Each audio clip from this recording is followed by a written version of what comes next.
Così discesi del cerchio primaio, giù nel secondo che men loco cinghia, e tanto più dolor che punge a guaio. Stavvi Minos orribilmente e ringhia, esamina le colpe nell'entrata, giudica e manda, secondo che avvinghia. Dico che quando l'anima malnata gli vien dinanzi, tutta si confessa, e quel conoscitor delle peccata vede qual loco d'inferno è da essa, cignesi con la coda tante volte quantunque gradi vuol che giù sia messa. Sempre dinanzi a lui ne stanno molte, vanno a vicenda ciascuna al giudizio, dicono e odono, e poi son giù volte. O tu che vieni al doloroso ospizio, disse Minos a me quando mi vide, lasciando l'atto di cotanto uffizio. Guarda com'entri e di cui tu ti fide, non t'inganni l'ampiezza dello entrare, e il duca mio a lui, perché pur gride. Non impedir lo suo fatale andare, vuolsi così colà dove si puote ciò che si vuole, e più non dimandare. Ora incomincian le dolenti note a farmisi sentire, or son venuto laddove molto pianto mi percuote. Io venni in loco d'ogni luce muto, che mugghia come fa mar per tempesta se da contrari venti è combattuto. La bufera infernal che mai non resta mena gli spirti con la sua rapina, voltando e percotendo li molesta. Quando giungon davanti alla ruina, quivi le strida, il compianto, il lamento, bestemmian quivi la virtù divina. Intesi che a così fatto tormento enno dannati i peccator carnali che la ragion sommettono al talento. E come gli stornei ne portan l'ali nel freddo tempo a schiera larga e piena, così quel fiato gli spiriti mali di qua di là, di giù di su li mena, nulla speranza li conforta mai, nonché di posa ma di minor pena.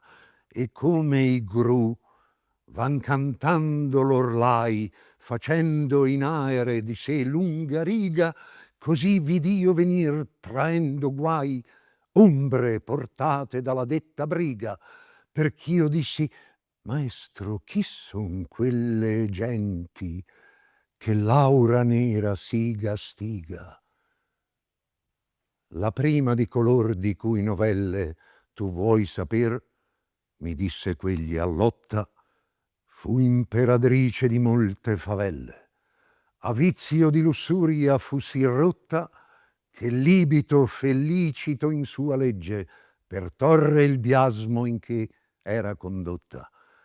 E lei Semiramis, di cui si legge che succedette a Nino e fu sua sposa, tenne la terra che il soldan corregge.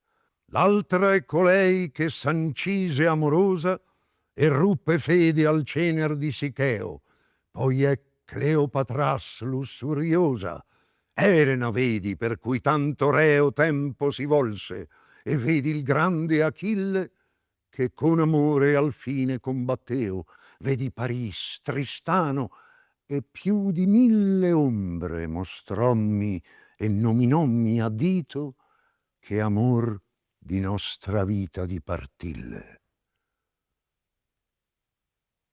Poscia ch'io ebbi il mio dottore udito nomar le donne antiche e i cavalieri, pietà mi giunse e fui quasi smarrito. I cominciai: poeta, volentieri parlerei a quei due che insieme vanno e paion sì al vento esser leggeri. Ed egli a me, vedrai quando saranno più presso a noi, e tu allor li priega per quell'amor che mena, e quei verranno. Sì tosto come il vento a noi li piega, mossi la voce: o anime affannate, venite a noi parlar, s'altri non niega. Quali colombe dal disio chiamate, con l'ali alzate e ferme al dolce nido, vegnon per l'aere dal voler portate, cotali uscir della schiera ove dido, a noi venendo per l'aer maligno, sì forte fu l'affettuoso grido.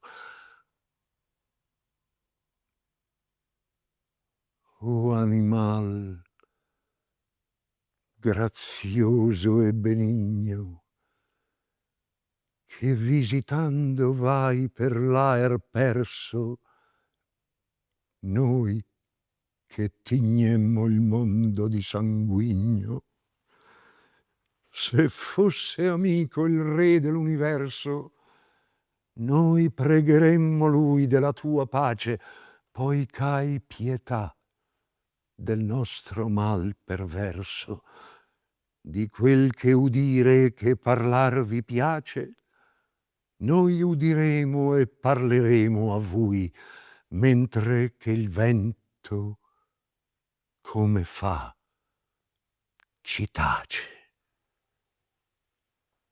Siede la terra dove nata fui, sulla marina dove il Po discende, per aver pace coi seguaci sui. Amor, ch'al cor gentil ratto s'apprende, prese costui della bella persona che mi fu tolta e il modo ancor m'offende. Amor, ch'a nullo amato amar perdona, mi prese del costui piacer sì forte, che come vedi ancor non m'abbandona. Amor condusse noi ad una morte, Cain attende chi a vita ci spense. Queste parole da loro ci fuor porte. Com'ebbi inteso quell'anime offense, chinai il viso e tanto il tenni basso finché il poeta mi disse: che pense? Quando risposi cominciai: o lasso, quanti dolci pensier, quanto disio menò costoro al doloroso passo. Poi mi rivolsi a loro e parlai io e cominciai: Francesca, i tuoi martiri al lagrimar mi fanno tristo e pio, ma dimmi, al tempo dei dolci sospiri, a che e come concedette amore, che conosceste i dubbiosi visiri, e quella a me nessun maggior dolore che ricordarsi del tempo felice nella miseria, e ciò sa il tuo dottore, ma sa conoscer la prima radice del nostro amor. Tu hai cotanto affetto, dirò, come colui che piange e dice. Noi leggiavamo un giorno per diletto di lancialotto, come amor lo strinse, soli eravamo e senza alcun sospetto.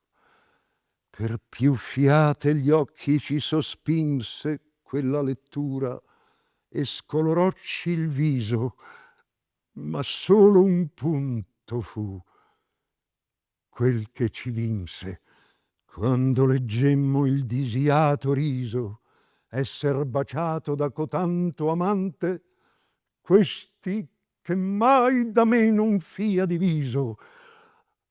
La bocca bocca mi baciò, tutto tremante. Galeotto fu il libro e chi lo scrisse. Quel giorno più non vi leggemmo avante. Mentre che l'uno spirito questo disse, l'altro piangea sì che di pietade io venni men, così com'io morisse, e caddi come corpo morto cade.